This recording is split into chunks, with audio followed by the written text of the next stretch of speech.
Тэнцэн одоо жишээлбэл Азийн аврах ажилтнаагаад ирэхэд манай гэрийнхээ яг начигт одоо баярлсан. Одоо бид Монголын ард түмэн бүгдээрээ баярлсан. Яг тэр шиг гэр бүл байгаа.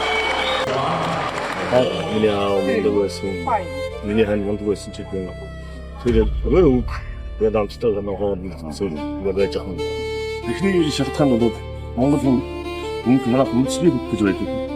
Яг үндэсний бүхээс болоод Монгол хүн бүхэл тусдаа энэ шалтгаан нэгдүгээр шалтгаан. Хоёрдугаар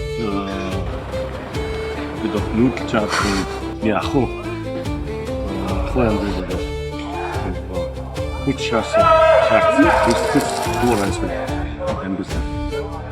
Энэ шалтгаан эсвэл төвчээр маш их төвчээртэй явж байгаа бол бид сая өчигдөр өчигдөр цасоордож ийм эрсдэл суурьас болоод ирэх юм шиг.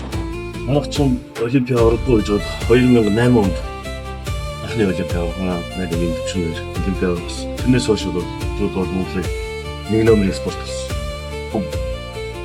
Жодоос өмсөж эхэлсэн. Маш олон дэлхийн оролцсон тэрнээс хойш. Хамгийн чухал хэсэг бол суур дасгалууд гэж.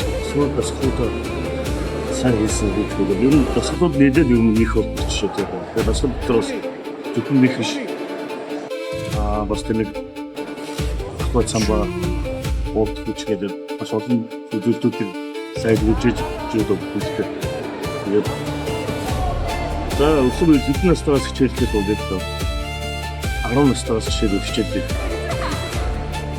Хот хичээлхэд суур сайтай бол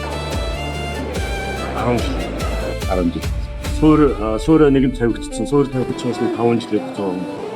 Тэндээс эрчимтэй тамирчин бэлтгэл бол 5-6 жил цаа байх шиг юм байна. Миний өөрөө тусгай 10 жил маш олон шалтгаан бол байна шүү дээ. Жишээлбэл хийний хүүхдээ ганцаараа ажиллаж байгаа. Манай хүүхдээ хамтын хүч ажиллаж байгаа. Бүгдээрээ нийт жижиг хэмжлэг хийж байгаа.